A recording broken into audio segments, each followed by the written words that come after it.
Assalamualaikum warahmatullahi wabarakatuh. Salam sejahtera untuk kita semua. Baik, para mahasiswa sekalian, di video kali ini kita akan membahas tentang ukuran frekuensi epidemiologi. Ini bagian pertama ya.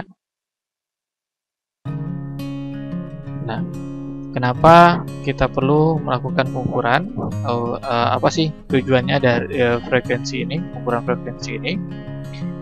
Jadi frekuensi di epidemiologi ini ya tujuannya untuk menilai keadaan suatu penyakit atau masalah di populasi tertentu sehingga akan didapat pengetahuan yang bisa memberikan solusi baik untuk pencegahan ataupun penanggulangan. Jadi kita dengan frekuensi ini kita bisa menilai oh penyakit ini sudah berat, oh ini penyakit ini sudah banyak yang menderita. Oh ini perlu ditanggulangi, oh ini masih jarang, misalkan seperti itu ya. Contoh kasarnya ya, contoh yang paling mudah ya, contohnya di COVID ini. Nah, COVID sekarang ada sudah dulunya di 2020 sudah sangat signifikan meningkatnya dan sekarang sudah mulai menurun, tapi ada yang beberapa daerah yang meningkat penderitanya. Nah, itu kita bisa lihat dari mana ya, dari data penderita COVID ya. Nah, di situ juga dilihat frekuensinya ya. Nah, kemudian ada lagi penyakit yang tidak menular atau penyakit yang sangat jarang. Nah, itu juga bisa lihat di frekuensinya ini. Ya, jadi kita lihat datanya, kemudian oh ini rendah. Ya, ini rendah misalkan. Misal ya, di frekuensi itu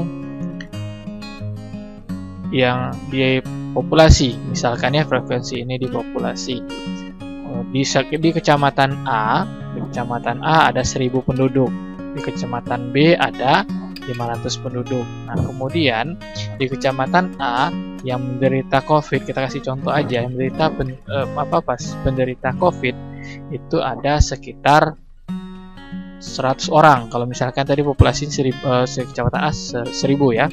Jadi, nah ada yang penderita positif COVID-19 ada 100 orang. Kemudian di kecamatan B ada sekitar 250 orang. Nah, dari populasinya ada 500 tadi. Ada 250 orang. Nah, kalau kita lihat di sini ya, jadi kalau kita lihat ini persentasenya itu adalah besar di kecamatan B. Nah, seperti itulah frekuensi ya. Lihat. Nanti akan ada contoh lagi selanjutnya. Kemudian ukuran frekuensi dalam epidemiologi ini ya. Jadi pertama ukuran frekuensi penyakit ya. Jadi mengukur kejadian penyakit, cacat atau kematian pada populasi. Nah, merupakan dasar dari epidemiologi deskriptif ya, deskriptif. Jadi dapat gambaran frekuensi kejadian yang diamati diukur dengan menggunakan prevalence dan insiden. Ini kalau yang deskriptif ya. Nah, kemudian ada lagi ukuran dari akibat pemaparan. Ya, tadi penyakit ada akibat dari pemaparan. Ini kita bisa ya, jadi mengukur keeratan hubungan statistik antara faktor tertentu dengan kejadian penyakit yang diduga merupakan akibat pemaparan. Nah, hubungan antara pemaparan dan akibat diukur dengan menggunakan relative risk atau odds ratio. Nah, ini ya karena dia tadi pemaparan ya, contoh ininya sih karena pemaparan, contohnya akibat dari merokok misalkan, itu kan terpapar asap ya, terpapar asap. Nah, itu nanti bisa dilihat dengan ini ya, relative risk atau odds ratio. Begitu juga nanti dengan misalkan kalau di K3 itu kebisingan, hubungannya dengan dengan gangguan pendengaran misalnya itu ya. Nah, kalau yang ukuran frekuensi ini penyakit ini biasanya lebih kepada penyakitnya langsung ya, kejadian yang langsung, misalkan keracunan atau misalkan penyakit abal kerja ya, kanker paru misalkan, tulian. Nah, itu. Tapi ini kalau di sini ada ukuran, kalau yang ini akibat pemaparan. Nah, ini bisa dilihat ya. Kemudian selanjutnya ada ukuran dari potensi dampak. Nah, ini menggambarkan kontribusi dari faktor yang diteliti terhadap kejadian suatu penyakit dalam populasi tertentu. Nah, ukuran yang digunakan adalah attributable risk percent dan population attributable risk. Nah, ukuran frekuensi penyakit. Nah, jadi di sini merefleksikan besar kejadian penyakit ya, atau mobilitas atau kematian ya, karena penyakit atau mortalitas dalam suatu populasi. Ini kalau ukuran frekuensi penyakit ya. Nah, ukuran frekuensi penyakit ini menggambarkan karakteristik kejadian occurrence suatu penyakit atau masalah kesehatan di dalam populasi. Nah, kita lihat ini ukuran frekuensi di epidemiologi. Yang pertama bisa dia untuk mengukur masalah penyakit atau angka kesakitan atau dalam dibilang morbiditas. Kemudian bisa untuk mengukur masalah kematian atau angka kematian atau mortalitas. Jadi ini nanti dilihat ya, ini di pertama. Nah, ukuran utama mobilitas ya di epidemiologi itu ada angka insiden. Apa itu angka insiden? Jadi adalah gambaran tentang frekuensi penderita baru suatu penyakit pada suatu waktu tertentu di suatu kelompok masyarakat. Kemudian ada angka prevalensi. Ya, apa itu prevalensi atau prevalen adalah gambaran tentang frekuensi penderita lama dan baru suatu penyakit pada jangka waktu tertentu di suatu kelompok masyarakat. Nah, di sini bisa dibedakan ya. Kalau insiden itu ya penderita baru. Jadi yang baru saja diambil ya atau dimasukkan ya. Nah, kalau prevalence dia ada penderita lama dan penderita baru. Jadi total ya. Total penderita lama dan penderita baru. Nanti saya akan kasihkan contoh lebih lengkapnya. Nah, angka insiden ini ada pertama contohnya itu ada incident rate, kemudian ada attack rate, kemudian yang ketiga ada secondary attack rate. Nah, pertama kita bahas dulu angka insiden atau incident rate. Ya. Nah, angka insiden atau incident rate ini angka terjadi penyakit selama satu periode waktu tertentu. Ya. Nah, jadi 3 elemen kunci. Jadi hanya kasus baru dimasukkan dalam pembilang. Ya. Kemudian populasi total berisiko pada penyebut. Kemudian elemen waktu atau periode waktu terjadinya kasus baru. Nah, ini ya, jadi kalau di insiden ini ada pertama kasus baru yang dimasukkan dalam pembilang, jadi kasus baru saja. Kemudian populasi total ya, jadi dibagi dengan populasi total berisiko ya. Misalkan tadi yang terpapar zat kimia ya, atau misalkan zat yang terpapar asbes misalkan ya, papas asbes. Kemudian muncul penyakitnya gangguan paru-paru atau ya gangguan paru-paru misalkan ya. Nah, yang kasus baru sekitar misalnya 10 orang. Nah, populasi berisikonya itu siapa? Jadi yang bekerja yang terpapar di situ, terpapar asbes tadi.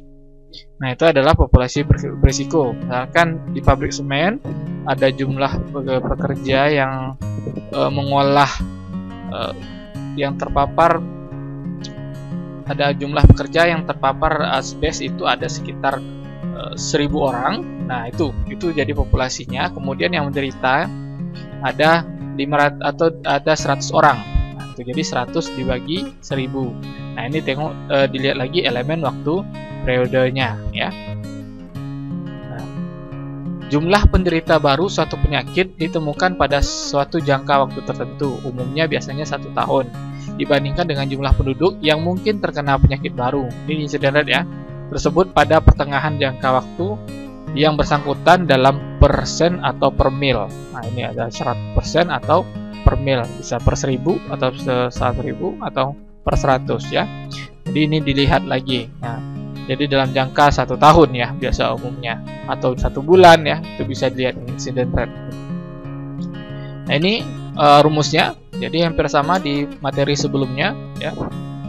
Ada X per Y kali konstanta, di mana X-nya itu adalah jumlah penderita baru, per jumlah Y-nya itu adalah jumlah populasi berisiko kali konstanta. Nah, konstanta tadi bisa persen ataupun per mil. Nah, ini untuk incident rate. Ya. Nah, kita kasih contoh. Ya, ini kasih contoh. Nah, pada tahun 2016 dilaporkan terjadi 15 kasus penyakit akibat kerja berupa MSDS, ya, MSDS atau musculoskeletal disorder. Nah, ini berarti gangguan akibat ergonomi ya, yang salah. Nah, yang terjadi di perusahaan X yang jumlah karyawannya itu ada 15.700 orang. Nah, berapakah angka insidensi atau incident rate per 100.000 karyawan di perusahaan X selama 1 tahun, ya, tahun tersebut ya, 2016. Nah, ini bisa dilihat, jadi incident rate-nya 15 ya, karena kasusnya 15 ya. Kemudian dibagi dengan jumlah karyawannya di situ yang terpapar 15.700 dikali dengan 100.000 ya, sama dengan 95,54 per 100.000 karyawan. Jadi ya, seperti itu. Nah, jadi sama tadi kayak contoh tadi, misalkan ada ditemukan kasus 15 orang ya, 15 kasus penyakit gangguan paru ya akibat dari pekerjaan asbes tadi. Nah, kemudian di situ di pabrik semen tadi ada 1.000 karyawan. Nah, cuman yang berada di apa misalnya ini misalkan ya ada 100.000 karyawan misalkan. Nah, yang ada atau yang bekerja di bagian pengolahan semen ini ya, yang sehingga terpapar asbes ini ada sekitar 15.700 kita ambil contoh. Nah, jadi populasinya yang ini bukan yang 100.000-nya seperti itu ya. Jadi bisa jadi harus dilihat dulu, dianalisis dulu ya, yang mana karyawan yang terpapar. Karena tadi rumusnya ini adalah jumlah penderita baru per jumlah populasi berisiko ya. Jadi kalau misalkan dia ada 100.000 karyawan, kita lihat dulu ya berapa jumlahnya. Kalau misalkan di dalam soal itu atau kalau di lapangan nanti ya, atau dalam soal misalkan tidak ada jumlah populasinya yang berisiko itu berapa ya, kita bisa ambil langsung 100.000. Tapi kalau misalkan ada jumlah populasi berisikonya yang bekerja di situ ya, di bagian yang terpapar asbes tadi, maka kita harus ambil yang bagian terpaparnya ya, yang berisiko. Ya. Kemudian, nah ini contoh lagi ya. Ada di tahun 2016 jumlah pekerja perusahaan Z sama tadi ada 100.000 orang ya. Nah, ini orang pekerja ditemukan laporan penderita MSDS baru pada bulan Januari sekitar 50 orang, kemudian pada bulan Maret 100 orang, lalu kemudian pada Juni 150 orang, kemudian bulan September ada 10 orang, dan bulan Desember ada 90 orang. Jadi berapakah nilai incident rate di perusahaan tersebut? Nah, ini ya, kalau misalkan dia minta dalam 1 tahun itu ya, maka kita harus tambahkan seperti ini dulu ya. Nah, tapi kalau ditanyakan berapakah yang bulan Januari, maka 50 orang ini kita bagikan dengan 100.000 ya, kan gitu ya. Nah, jadi kita Anda harus jeli ini melihat analisa ini ya, berapakah yang ditanya ini sini ya, perusahaan Z berapa ya. Nah, kalau misalkan total berarti ini total semuanya ya, jadi 50 tambah 100 tambah 150 tambah ini ya, jadi ini 100 ya, kemudian ini ada 200, 350, ada 400 per 100.000. Nah, ini ya, di 400 per 100.000 karyawan. Oke, seperti itu. Nah, jadi apa sih manfaat dari incident rate ini? Jadi incident rate ini untuk mengetahui masalah kesehatan yang dihadapi, risiko untuk terkena masalah yang dihadapi, serta untuk mengetahui beban tugas yang harus diselenggarakan oleh suatu fasilitas pelayanan kesehatan, baik untuk pencegahan ataupun penanggulangannya. Jadi kalau di K3 ya, di K3 apalagi di perusahaan itu kita bisa lihat, oh ternyata dari 400.000 karyawan, dari 100.000 karyawan ada 400 yang terkena penyakit. Nah, ini bagaimana? Ya, sudah bisa dikatakan berat. Kalau udah 400, maka perlu dilakukan apa ya? Kita harus bisa lakukan pengendalian, perlu dilakukan pengendalian. Nah, seperti itu ya. Beda dengan kalau misalkan kita hanya melihat, oh ada hari bulan ini ada 3 orang, 4 orang, 1 orang, kemudian 1 orang, tapi tidak kita jumlah total semua, kemudian kita bandingkan per karyawannya ini total karyawan semua, maka kita tidak akan tahu seberapa berat nih kasusnya ini gitu loh, berapa berat sih masalahnya ya. Ini kalau sini kan bisa kita lihat berat atau tidaknya ya. Nah, itu untuk yang incident rate. Kemudian kita bahas lagi angka serangan atau attack rate. Angka serangan biasanya dinyatakan dalam persen. Nah, ini bedanya tadi dengan incident rate. Kalau incident rate bisa per 100, bisa per mil, per 1000 atau per 100.000. Ya, rata-rata seperti itu ya. Tergantung tadi jumlah karyawannya, kelipatan konstanta ininya ya, populasinya. Nah, kalau angka serangan ini dia persen. Angka serangan biasanya dinyatakan dalam persen dan ditetapkan terhadap populasi tertentu yang sempit dan terbatas pada suatu periode, misalnya pada sebuah wabah atau pandemi. Nah, attack rate sebenarnya satu incident rate, tapi pada attack rate risiko seseorang untuk mendapatkan penyakit berlangsung dalam waktu yang singkat karena faktor penyebab penyakit tersebut hanya bereaksi dalam tempo waktu yang singkat. Misalnya keracunan makanan. Nah, ini ya. Jadi kalau attack rate ini biasanya dalam waktu yang singkat. Kalau tadi incident rate itu kan dalam mainannya tahun. Kalau ini mainnya di rank antara 1 minggu ataupun bulan maksimalnya ya, atau per hari.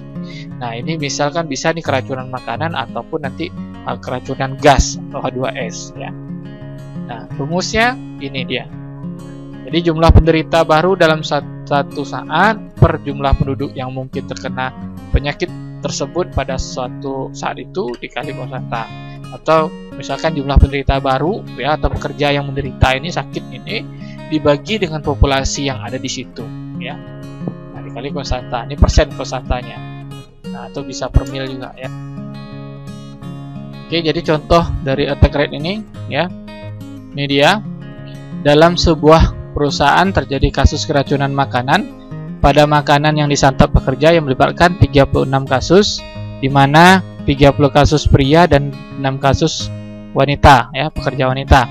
Dalam kelompok di mana terjadinya letusan ada sejumlah 50 pria dan 25 wanita. Berapakah angka serangan di antara masing-masing jenis kelamin dan seluruh anggota kelompok? Nah, jika soalnya seperti ini, maka kita harus buat tabel terlebih dahulu seperti ini. Dari mana pria itu jumlah kasusnya ada 30 orang, total pekerja prianya ada 50 orang, jadi yang sakitnya 30 orang. Kemudian pekerja wanitanya yang sakit itu ada 6 orang, yang total pekerja wanitanya ada 25 orang. Jadi sini jumlah kasusnya ada 36 dan total pekerjanya ada 75 ya. Nah, bagaimana perhitungannya seperti ini. Jadi yang attack rate pria, nah jadi ya 30 ya, jadi yang kasus tadi ada 30 dibagi 50. Kenapa tidak 75 ya? Karena dia khusus untuk yang pria saja. Jadi kasus dibagi dengan populasi yang prianya saja berapa? Nah, kemudian kali 100, di mana di situ ada 60% ya.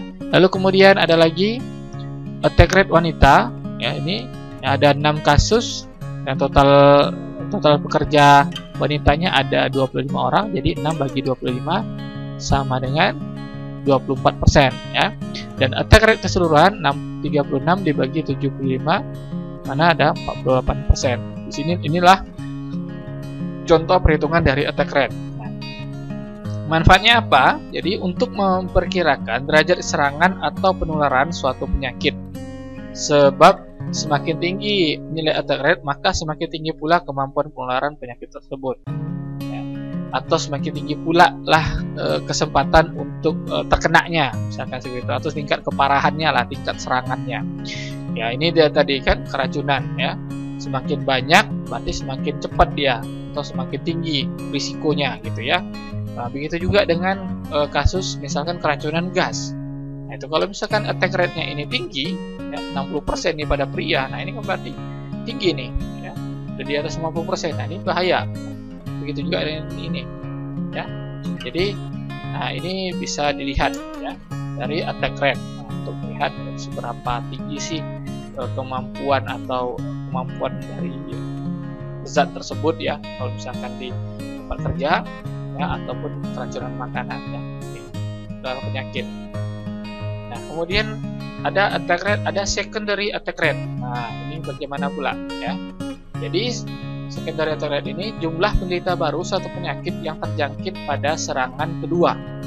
Jadi ada secondary berarti serangan kedua. Dibagi dengan jumlah penduduk dikurangi penduduk yang terkena serangan pertama dalam persen atau per mil. Nah, ini manfaatnya untuk menghitung suatu penyakit menular serta untuk suatu populasi yang kecil seperti keluarga. Nah, jadi ini biasanya untuk penyakit menular ya. Misal ya untuk penyakit menular ya. Nah, ini cara ngitungnya. Jadi secondary attack rate jumlah penderita baru pada serangan kedua. Yang serangan kedua ya, bukan di luar dari serangan pertama. Lalu kemudian dibagi dengan jumlah penduduk yang sudah dikurangi jumlah penduduk yang terkena serangan pertama dikali kosata. Nah, bingung ya. Oke, ini kosatatanya 100% ataupun per mil ya. Nah, kita kasih contoh. Ini dia ya. Ini ada sebuah keluarga. Oke, ya. Ada 3 buah keluarga lah. Keluarga A, keluarga B, keluarga C. Di mana keluarga A ini ada beranggotakan 6 orang, keluarga B ada 5 orang, kemudian keluarga C ada 3 orang. Nah, di mana keterangan ini ya. Jadi kasus pertama dalam keluarga yang warna biru, yang warna merah ada kasus kedua dalam keluarga, yang warna hijau orang yang kebal tidak sakit, tidak sakit, atau yang ini yang kuning ada orang yang sehat. Nah, berapakah nilai secondary attack dari ilustrasi di atas? Jadi yang biru ini di keluarga A ada 1 ya, kasus pertama dalam keluarga 1. Kemudian di keluarga A, keluarga B juga ada 1. Nah, keluarga C tidak ada. Ya, tidak ada. Nah, jadi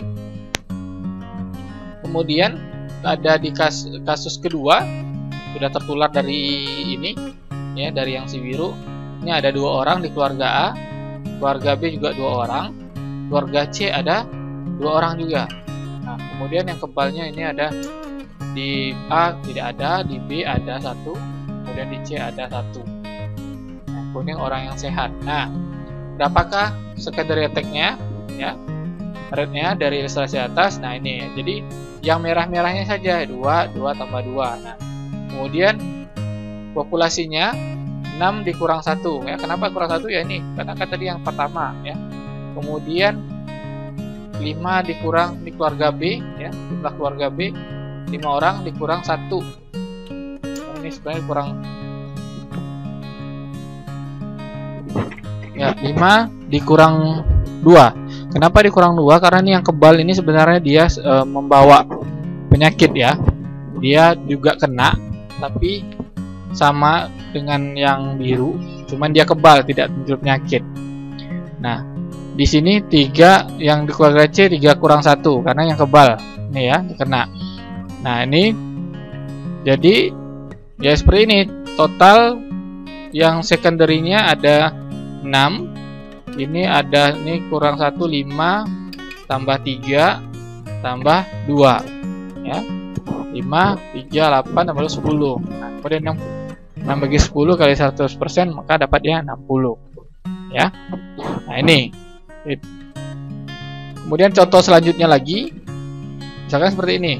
Pada bulan Desember 2019, ya ini kasih contoh, 2 orang santri sedang libur dan berkunjung ke rumah kerabatnya yang sedang sakit cacar. Kemudian pada tanggal 2 Januari 2020, kedua orang santri ini ya, yang tadi ini kembali ke asrama pesantren yang menampung 100 orang santri. Jadi total populasi santri di pesantren itu ada 100 orang. Nah, karena masa libur telah habis, ya ini karena dia sudah kembali ke asrama karena masa liburnya telah habis. Lalu pada tanggal 3 Januari 2020, kedua orang santri tersebut menderita sakit cacar. Dan pada tanggal 6 Januari 2020 terjadi lonjakan penderita cacar sebanyak 60 orang santri. Berapakah secondary attack rate-nya? Nah, jadi bisa dilihat di sini dari kasusnya. Kasus pertama itu ada 22 orang ya, 2 orang yang berkunjung tadi. Nah, kemudian muncul penyakitnya di tanggal 3 Januari ya. Lalu kemudian baru di tanggal 6 itu baru muncul banyak penderitanya. Nah, kasus keduanya ada 60. Nah, total populasi santri itu di situ ada 100 orang. Jadi 60 karena dia kasus kedua 60 dibagi 100 karena dikurang 2. Kenapa kurang 2? Ya ini tadi kasus pertama ada 2 orang. Jadi ada 98 dikali 100 maka dapatnya 61,22%. Nah, itulah nilai atau secondary attack rate-nya ya, angka serangan kedua gitu ya. Nah, kemudian ada lagi tadi itu angka insiden. Nah, ini kita bahas lagi angka prevalensi. Apa itu angka prevalensi? Nah, ini ada terbagi 2 ya. Ada point prevalence rate dan ada period prevalence rate ya. Jadi terbagi 2 nih ya. Nah, bagaimana nih period prevalence rate ya? Kalau prevalence itu kan berarti dari kasus lama ditambah dengan kasus baru. Nah, kalau ini bagaimana nih period dengan period prevalence rate ya. Jadi jumlah penderita lama dan penderita baru suatu penyakit yang ditemukan pada jangka waktu tertentu dibagi dengan jumlah penduduk pada pertengahan jangka waktu yang bersangkutan dalam persen atau per mil. Jadi jumlah penderita lama dengan ditambah dengan penderita baru ya. Itu jumlah penderita lama dan penderita baru satu penyakit ya. Nah, ini di dalam jangka waktu tertentu, kalau misalkan dalam 1 tahun atau 2 tahun atau 5 tahun terakhir, nah itu ya. Nah, dengan jumlah penduduk pada pertengahan jangka waktu. Nah, ini jadi ada pertengahan jangka waktu atau di 5 tahun itu berapa jumlah penduduknya. Nah, ini bisa bersangkutan dalam persen ataupun per mil ya. Nah, manfaatnya apa? Jadi period prevalence rate ini adalah manfaatnya untuk suatu penyakit yang sulit diketahui saat munculnya, misalkan pada penyakit kanker. Nah, ini ya, kalau saat sulit diketahui kapan sih munculnya penyakit ini. Kalau di BD kan kita udah tahu ya kapan munculnya ya, paling habis musim hujan, nah udah mulai tuh muncul malaria ya.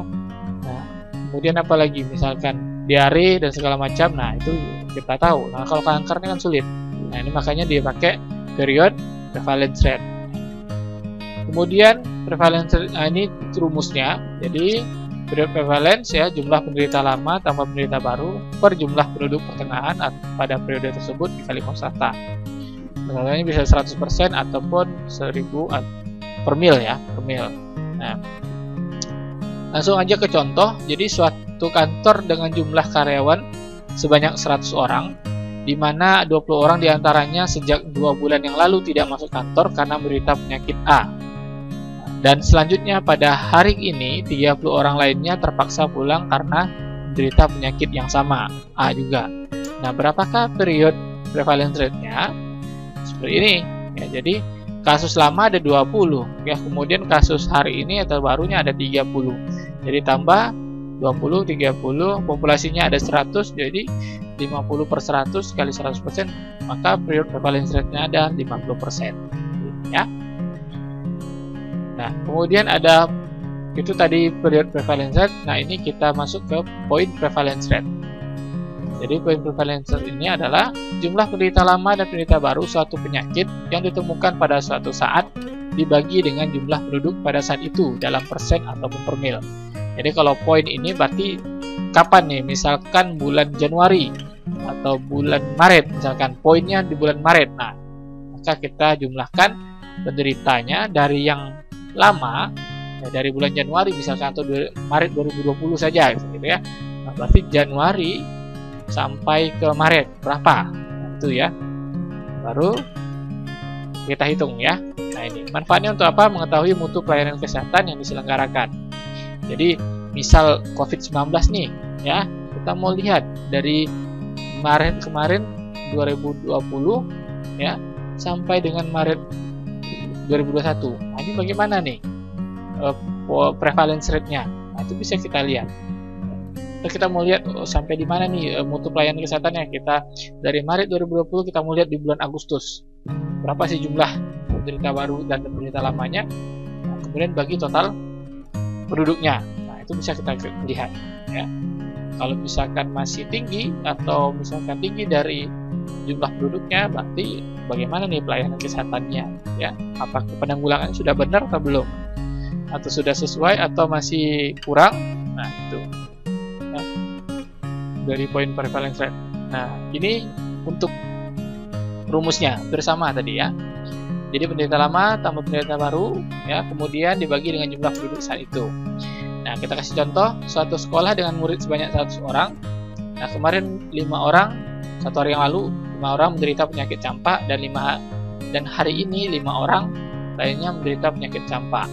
Jadi ya 5 tambah 5 10 dibagi dengan 100 orang populasi, kemudian dikalikan 1%, jadi dapatnya 10% ya.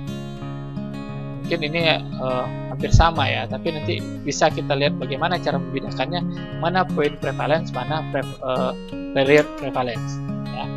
Atau nanti kita juga bisa membedakan mana yang insiden, mana yang insiden dan mana yang prevalence rate. Nah, ini ya hubungan insiden dengan prevalence.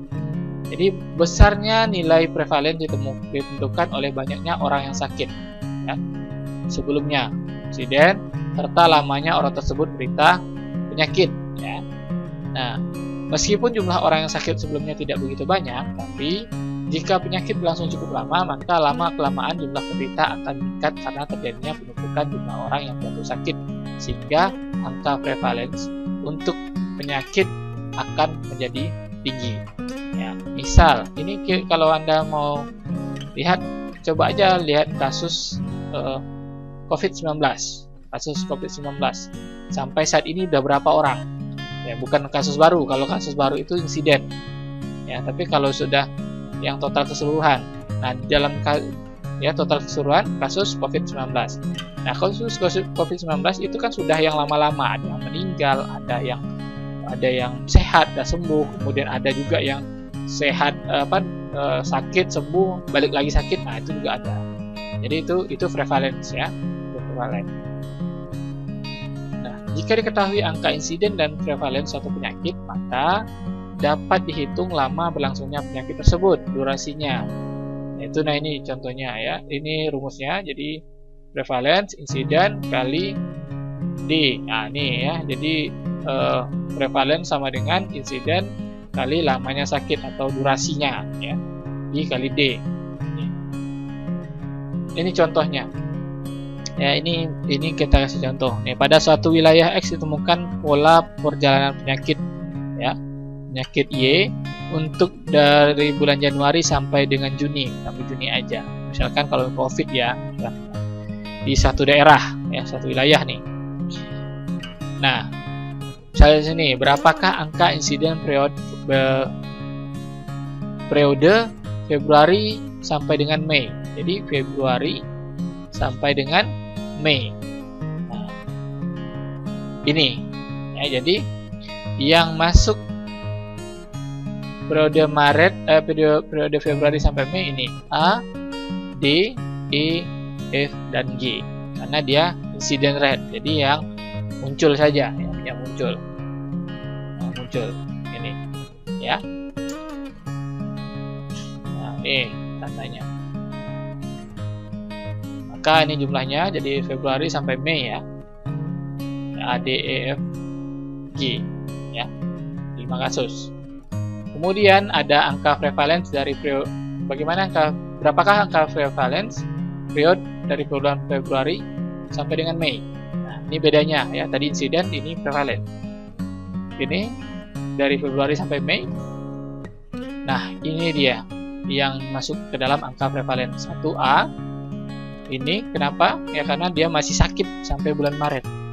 Ya, dia masih sakit. Kemudian ini juga masih, nah ini masuk. Ini E, F, G, H. Karena I dia langsung sembuh di bulan Januari. Nah, itu lihat.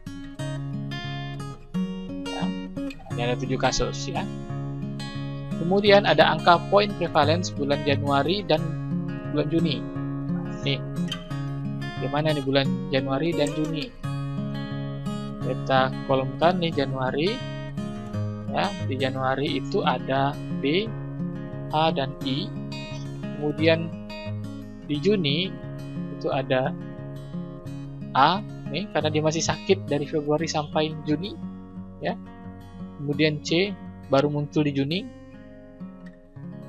E dari Maret hingga ke Juni, dan H dari Januari sampai Juni.